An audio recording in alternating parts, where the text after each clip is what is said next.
우리가 늘 기독교인들 이 생각을 하며 살지만 또 대강절 때 이렇게 특별한 절기가 되면 저도 개인적으로 그런 생각을 하게 되는 것 같아요. 우리는 물론 예수 그리스도의 이 땅에 오신 예수 그리스도의 십자가의 은혜와 또 부활을 통해서 영원한 구원, 영원한 생명을 얻었다라고 고백하는 기독교인들입니다. 자, 그런데 그 다음이 문제죠. 여기 계신 분들이 다 구원받은 분들인데, 그럼 구원받은 우리들은 어떻게 살아가야 되나? 구원받았다고 바로 우리가 소위 말하는 하늘나라로 천국으로 확 옮겨지면 고민할 필요가 없는데, 구원받은 우리가 여전히 이 땅을 살아간단 말이에요. 그래서 교회에서 신앙생활하는 사람들은 그것을 신앙생활이다 이런 표현을 쓰죠. 교인들은, 기독교인들은 이 땅을 살아갈 때 구원을 받게 되면 그 다음부터의 이 땅의 삶을 신앙생활이다 이렇게 부릅니다. 그러면 예수를 믿지 않는 사람, 교회를 다니지 않는 사람들하고는 뭔가 다른 삶이 있다라는 뜻이겠죠. 생활, 삶이라는 말 앞에 신앙이라는 말이 붙었으니까 분명히 뭔가 구별점이 있을 겁니다. 그 어떤 것이 다르냐? 어떻게 사는 것이 신앙생활이냐? 아주 원론적으로 얘기 드리면 두 가지 얘기를 드릴 수 있어요. 기독교인의 신앙생활은 뭐냐?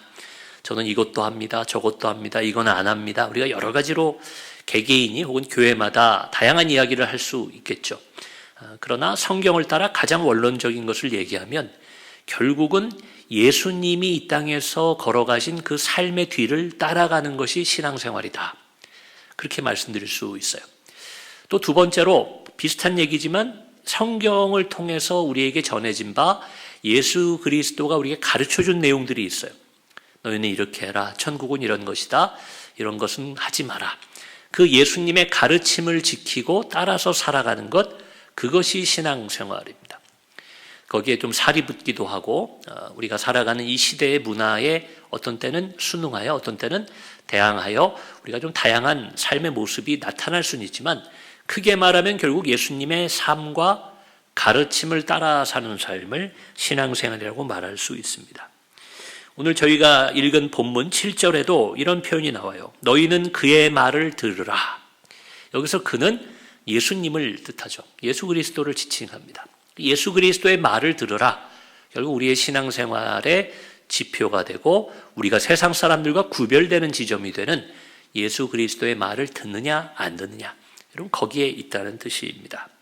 자, 오늘 읽은 이 본문의 배경은요, 여러분 잘 아시는 사건이죠. 우리가 보통 변화산 사건 이렇게도 얘기해요. 예수님이 베드로, 야고보, 요한 이 세 제자 늘 좀 붙어 다니고 예수님의 제자 가운데서도 가장 가까운 제자라고 할 수 있는 그 셋을 데리고 하루는 높은 산에 올라가셨다는 거예요.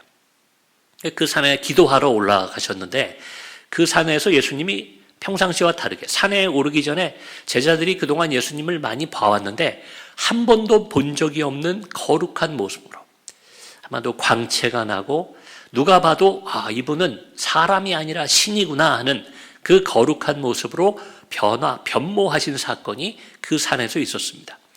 그래서 그 사건의 이름을 우리가 변화산 사건 이렇게 얘기하는 거죠.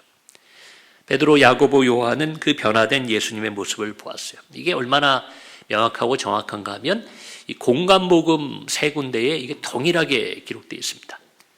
마태, 마가, 누가의 이 사건이 그대로 기록되어 있다는 거예요. 다만 한 가지 차이점이 있어요. 여러분 제가 여러 번 말씀드려서 알고 계실 겁니다.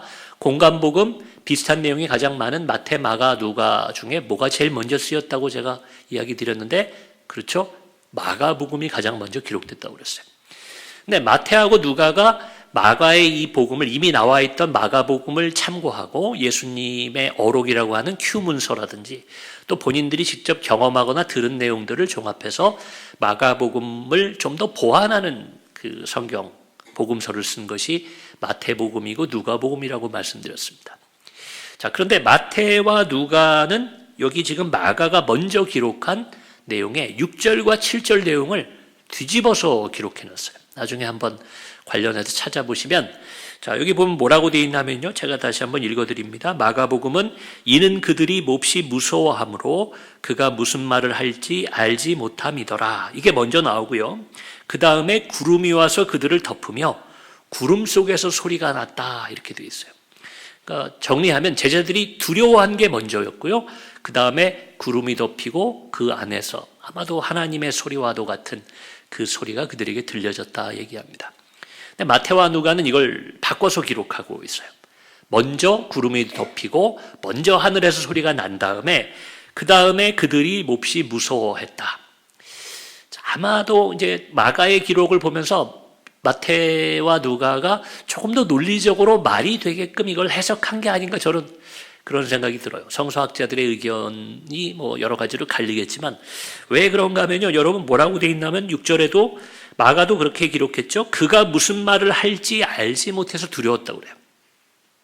예수님하고 산에 올라갔기 때문에 그분이 거룩하게 변화된 다음에 그것을 두려워했을 수도 있지만, 그러나 그 앞에 나온 5절의 9절을 볼 때 제자들이 이미 예수님한테 말을 걸고 있단 말이에요. 그 변화된 모습의 예수님에게 말을 걸고 있어요. 그러니까 예수님에게 그 자체로 두려워했다기보다는 그 다음에 나오는 구름 속에서 소리가 나는 거예요. 여러분, 저도 어떤 때 보면 갑자기, 우리 요즘 대한민국도 기후가 좀 불안정해져서요, 갑자기 먹구름 끼고 비가 확 내릴 때가 있습니다. 하늘이 캄캄해지면 왠지 모를 두려움이 엄습해 올 때가 있어요. 근데 구름이 갑자기 그 산 위를 덮으면서 그것만 해도 두려운데 거기서 큰 소리가 들린 겁니다. 뭐라고 소리가 났다고요? 그의 말을 들으라. 그러니 제자들이 두렵죠. 무슨 말을 하실까? 저분의 말을 들으라 했는데 이제 저 변화된 거룩하신 이전과는 다른 모습의 예수님이 우리에게 무슨 말을 하길래 하늘에서 이런 소리가 들렸을까? 여러분, 두려웠지 않겠습니까? 그러니 마태와 누가는 아마도 그 순서를 바꿔서 다시 정리해서 기록한 게 아닌가 싶어요. 자, 우리가 이 내용들을 좀 보면요, 오늘 저희가 읽은 이 본문, 공관복음에 공통되게 나온 이 본문을 많은 목사님들이 설교하실 때, 또 우리가 말씀을 읽으면서 적용할 때 좀 좋아하는 방식이 있습니다. 틀렸다는 게 아니라 우리에게 익숙한 거예요. 그게 어떤 건가 하면요, 먼저 이 제자들의 모습을 많은 목사님들이 또 설교하실 때 지적할 때 뭐라고 하냐면, 그들은 이 산에 머물기를 원했다는 거예요. 오늘 본문에도 나옵니다. 맨 앞절에 나오죠. 그들이 그곳에 머물기를 원해서 뭐라고 얘기하냐면 초막 3개를 짓자고 예수님에게 제안하는 거예요. 누구를 위한 건가 하면 첫 번째는 우리 예수님을 위한 거겠지만 그 다음에는 모세와 엘리야. 예수님이 모세와 엘리야와 함께 대화하는 장면을 그들이 보았거든요. 굉장히 신비로운 겁니다. 모세와 엘리야는 여러분 이미 죽고 이 땅에 없는 사람들이에요. 영적인 존재로 그들이 나타났는지 어땠는지 모르겠어요. 근데 분명히 베드로, 야고보, 요한 그걸 본 겁니다. 모세와 엘리야가 그들 눈앞에 나타났는데 다른 누구도 아닌 우리의 선생님 예수님하고 막 대화를 나누는 거예요. 그때 예수님의 모습은 어때요? 광채가 나는 것 같이 변화된 모습이에요. 그렇다면 아마도 모세와 엘리야도 그런 모습이지 않았을까 싶어요. 제가 예전에 이런 얘기가 드린 기억이 있습니다. 근데 여러분, 베드로와 야고보, 요한이 모세와 엘리야를 본 적이 있을까요? 사진으로는 보지 않았을까? 그때 사진이 없잖아요. 본 적이 없는데 어떻게 모세와 엘리야인 걸 알고, 야, 모세와 엘리야랑 우리 선생님이 얘기를, 여러분, 이게 영적인 일입니다. 그래서 어떤 분들이 나중에 우리 아버지는 젊을 때 돌아가시고 내가 아기 때 돌아가셨는데 내가 나중에 천국에 가서 우리 아버지를 만나면 서로 알아볼 수 있을까? 여러분, 아기 때라도 봤잖아요. 그래도 평생 본 적이 없는 모세와 엘리야도요, 그 변화산 위에서는, 그 신비한 곳에서는 한 번에 알아보는 거예요. 베드로와 요한과 야고보가, 와, 엘리야네? 나중에 물어볼 것 같아요. 내려와서 내가 엘리야 선생님을 봤다. 모세, 우리의 조상 모세를 봤다. 모세가 어떻게 생겼는데 네가 알고 모세를 봤다는 거야. 딱 보는 순간 알 수 있어. 아마 이렇게 얘기하지 않을까 싶어요. 우리도 그렇게 나중에 천국에서 반가운 사람들을 알아보고 만나지 않을까, 그런 상상을 제가 이 구절을 읽을 때 해본 적이 있습니다. 자, 제자들은 머물길 원했다는 거예요. 자, 너무 좋은 거예요. 이 천국에 있으면 좋겠습니다. 자, 그런데 예수님은요, 오늘 본문에는 나와 있지 않지만 내려가자 그럽니다. 내려가자. 이제 가자. 하산하자. 그 제자들의 말을 좀 민망할 정도로 무시하고 내려오죠. 내려왔더니 어떤 일이 있었어요? 공관복음서 동일하게 얘기합니다. 귀신 들린 아이를 데리고 온 가족이 예수님을 애타게 기다리는 거예요. 원래는 예수님 제자들이 그걸 고쳐보려고 기도도 하고 막 했는데 아무런 능력이 나타나지 않았어요. 예수님이 내려오셔서 그것을 고치죠. 그래서 이 본문을 가지고 설교할 때 많은 목사님들이 그 얘기를 합니다. 여러분, 우리는 산에 머물러 있으면 안 되고 사명을 가지고 세상을 향해 나아가야 됩니다라고 말할 때 가장 좋은 본문이 이 본문이 된다는 거예요. 맞는 얘기예요, 여러분. 산에만 있으면 안 되죠. 그리고 많은 예화로 이런 얘기도 많이 하시더라고요. 그러니까 우리 수련회 가면 또 기도원에 오면 얼마나 좋아요. 막 금식하고 아침부터 저녁까지 찬양하고 예배드리고 말씀 듣고 또 좋은 이야기들 서로 기도 제목 나누고 하니까 너무 좋은 거예요. 저도 요즘 그런 게 많이 사라졌지만 과거에 수련회를 가거나 부흥회를 인도하면 그런 얘기들 많이 하셨어요. 마치 이 제자들의 고백처럼 목사님 매일 수련회면 좋겠어요. 그냥 이 기도원에서 살았으면 좋겠어요. 요즘은 그런 사람들 별로 없지만 과거엔 그런 얘기 많이 했어요. 저도 물론 어머니와 외할머니의 서원으로 목회자가 됐지만 나중에 제가 철이 들어서 대학을 다니면서 내가 정말 목회자가 돼야겠다라고 제 스스로 결심을 한 데에는 한 가지 중요한 이유 중에 하나가 교회가 너무 좋았어요. 교회에 나와 있으면, 예배에 나와 있으면 그게 너무 좋은 거예요. 근데 내가 목사라는 직업을 가지면 나는 매일매일 교회에 나오고 남들보다 더 많은 예배에 참여할 수 있겠구나. 이보다 좋은 직장이 어딨나. 그 생각을 가지고 제 꿈도 목회자가 되었던 기억이 납니다. 물론 현실적으로 많은 목사님들 얘기하듯이 목회를 해보니까 제가 생각했던 것처럼 좋기만 한 건 아니에요. 내가 예전에 평신도로서 몰라도 좋을 걸 아는 것도 있고요. 내가 그냥 예수 평신도로 믿었으면 겪지 않아도 될 일들을 겪기도 하고 또 그런 것도 없잖아 있습니다. 그러나 목회자가 누리는 그 많은 복을 지금 감사히 누리고 있다는 얘기도 행여나 여러분 걱정하실까 봐 또 이 자리에서 얘기를 드립니다. 자, 말씀드린 것처럼 과거에는 실제로 이 본문을 가지고 그렇게 설교해야 될 정도로 너무 사람들이 영적인 것 그리고 교회 중심 이런 걸 좋아했어요. 그러니 목사님들이 그렇게 하지 말고 예수님도 내려가자고 하지 않았느냐. 여러분 직장에 가셔서 학교에 가서 믿지 않는 이웃들에게 가서 위에서 그 변화산에서 경험한 능력을 가지고 하나님께 들은 말씀을 가지고 세상을 변화시키고 이웃을 섬기십시오. 이렇게 이 본문이 사용됐다는 거예요. 근데 여러분 요즘은 좀 반대가 되지 않았나 싶어요. 제가 이 구절을 읽으면서 이제는 좀 반대가 된 것 같다라는 생각을 갖게 됐어요. 요즘 기독교인들뿐만 아니라 세상 사람들은요. 그런 산 위에 올라가는 이야기보다는 너무 동떨어진 얘기보다는 현실의 이야기를 좋아합니다. 좋게 말하면 실천을 강조하는 기독교. 기독교인들이 어떻게 살아야 되냐, 뭘 해야 되냐, 우리 교회가 이 사회를 이웃을 위해 뭘 해야 될 거냐 이걸 많이 고민해요. 아마도 그런 걸 많이 고민하다 보니까 인권운동도 기독교인들이 이제 많이 하게 됐고 이렇게 정치적인 부분에서도 목소리를 많이 내고자 하는 건지도 모르겠어요. 또 윤리적인 걸 얘기 많이 하게 됐어요. 기독교가 세상에서의 역할을 강조하다 보니까 세상의 윤리적인 것들도 우리가 잘 지키자. 이런 부분들에 관심을 많이 갖게 됐습니다. 또 교회의 역할이 이 사회에서 이웃에게 무엇이 돼야 되는지 좋은 점도 있고 장점도 있습니다. 자, 그러다 보니까 또 요즘 안 좋은 건 너무 이 목회자에 대해서도 어떤 책임이나 삶의 모습이나 이런 것들을 묻다가 지적과 비판이 좀 많아졌다는 얘기도 있어요. 과거에는 영적인 것을 너무 또 강조하다 보니까 삶은 좀 무시가 됐죠. 그래서 좀 목사님이 인격적으로 흠이 있고 예수 믿는 사람들이 말이 좀 거칠어도 저분이 그래도 기도 많이 하고 저분이 은사가 있는 분이야. 그러면 그런 것들을 좀 덮어주는 문화가 있었다면 요즘은 아니에요. 실제 삶의 모습들을 가지고 비판도 하고 평가도 하고 그런 시대를 우리 기독교인들이 살아가게 됐습니다. 어느 것이 좋다 나쁘다를 떠나서 어떤 한 부분이 강해지면 약한 부분을 우리가 봐야 돼요. 실천을 강조한다. 그런 부분에 관심이 많아졌다면 그러면 오늘 본문에 나온 것처럼 우리가 주님의 말씀을 듣는 것은 과연 잘하고 있는가? 여기 나오는 그 변화산, 거룩한 산에 올라가 있는 것 같은 모습이 우리 안에 있는가? 이것을 봐야 된다는 거예요. 여러분, 제자들은 예수님을 따라 산에 올라갔습니다. 그리고 그곳에서 예수님과 이 땅에서 함께 배우고 동행하던 때에는 보지 못했던 예수님의 모습을 보게 되고 그곳에서 표현하자면 굉장히 신비한 체험과 그전에는 몰랐던 은혜를 경험했습니다.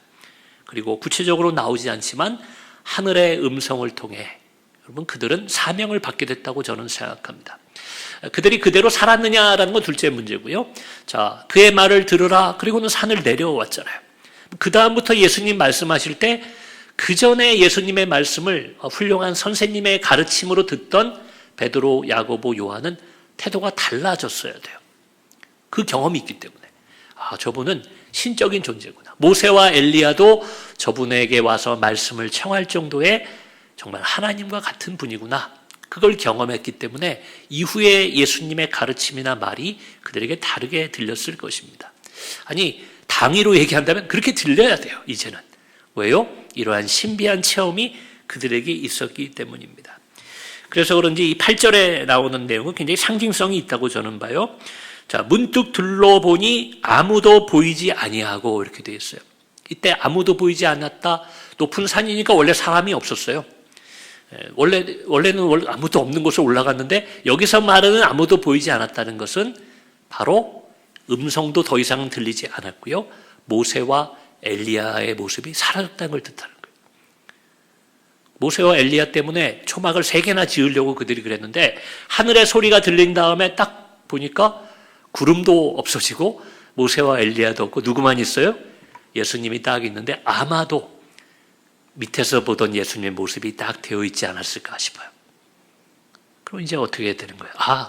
모세도 아니요, 엘리야도 아니요, 저 구름의 소리가 아니라 이분의 말씀을 듣고 이분의 가르침대로 사는구나. 여러분, 그 경험을 변화산에서 이 제자들이 했다는 겁니다. 여러분, 주님의 말은요, 현실로 돌아와서 얘기 드리면 우리의 분주한 일상, 우리 연말 연초 준비하면서 얼마나 바쁘세요, 그렇죠? 목사인 저도 요즘 눈코 새 없이 일정들이 바쁜데 여러분들 얼마나 바쁘시겠어요? 생업에 종사하는 분들은 더 바쁘실 것 같고 여러 가족을 건사하는 분들은 이맘때가 굉장히 바쁘죠. 거기 교회가 한술 더 떠서 성탄이다 이렇게 해서 여러분 더 바쁘게 만듭니다. 이런 분주한 일상, 또 우리가 욕심을 따라 우리의 계획을 따라 내 생각을 따라 사는 삶 속에서는요, 안타깝지만 여러분, 주님의 말씀을 듣는 게 좀 더 어렵다는 거예요. 변화산에 올라갔을 때 원래 주님은 늘 그런 분이었는데 그 주님의 본체를 제자들이 발견했던 것처럼 여러분, 특별한 장소와 시간이 아니면 주님의 말씀이 잘 들리지 않는 삶을 우리가 살 수 있다는 거예요. 물론 그 말도 맞습니다. 여러분, 우리의 일상에도 어디를 가나 무엇을 하나 주님과 우리가 동행하는 것은 맞습니다. 그러나 그 말이 잘 안 들릴 때가 있어요. 그 이야기가 잘 안 들려요. 여러분, 예수님도 어디서 늘 우리에게 말씀하세요. 예수님 늘 말씀하시는데 그 말씀이 더 잘 들리는 장소와 시간이 있다는 것을 기억하셔야 된다는 거예요. 그게 언제겠어요? 오늘 같은 이런 예배 시간입니다. 꼭 목사님의 설교가 아니더라도 여러분 와서 차분히 기도하실 때, 찬양을 부를 때에, 또 좀 일찍 와서 앉아서 멍하게 십자가를 바라보고 있는 그 시간들, 세상과 분리되고 내 욕심을 내려놓고 산에 올라온 것처럼, 땅에다 다 내려놓고 산에 올라온 것처럼 여러분, 잠시지만 내 일상을 벗어나 하나님 앞에 서는 그 시간, 예배의 시간, 말씀을 읽는 시간, 기도하는 시간, 이런 시간들이 되겠죠. 여러분, 그 시간에 하나님의 음성이 우리에게 크게 들리는 것을 여러분 믿으시기 바랍니다. 그 말씀을 들어야 돼요. 그리고 나면 예배가 끝나고 말씀을 다 읽고 나면 우리가 세상에 마치 산을 내려가듯이 세상으로 나가게 되는 거예요. 오늘날은 세상에 관심은 많고 기독교인들이 뭔가 해보려고는 하는데 이것이 약하지 않나. 예배는 점점 사라져갑니다. 제가 기도원 목사기도 해서 이런 얘기를 드린다 생각하실 수도 있지만 여러분, 기도원도 비어가요. 수련의 날짜들이 짧아져 갑니다. 우리가 기도하는 시간, 말씀 보는 시간이 적어져요. 봉사하고 섬기고 모이고 친교하는 시간은 여전한데 뭐가 줄어들어요? 비유하자면 예수님과 함께 산에 올라가는 시간들이 점점 없어져 가는 때입니다. 듣지 아니하고 알지 못하고 배우지 않고 주님 걸어가신 길을 보지 못하고 여러분, 우리가 어떻게 신앙생활을 하겠습니까? 어떻게 주님의 뒤를 따라간다고 말할 수 있겠습니까? 여러분, 분주하고 또 마음이 어렵고 조바심이 난다 해도 여러분, 적어도 구별되는 시간 동안 주님과 함께 산에 올라가는 모습이 우리 안에 있어야 될 줄로 믿습니다. 하나님의 말씀을 들어야 합니다. 우리를 향한 하나님의 뜻을 들어야 합니다. 그 뜻을 듣고 그대로 사느냐 못 사느냐는 또 우리의 여건들과 또 상황과 능력에 따라 다를 수 있겠지만 우리 대강절 이 땅의 평화의 왕으로 우리를 구원케 위해 오신 주님을 기념하고 기리는 이 귀한 절기에 주님이 살아오신 그 삶과 보여주신 그 모범이 되는 삶과 또 가르쳐 주신 교훈, 지금도 말씀해 주시는 그 주님의 뜻을 따라 복된 삶을 살아가시기를, 승리하시는 저와 여러분이 되시기를 주의 이름으로 축원합니다.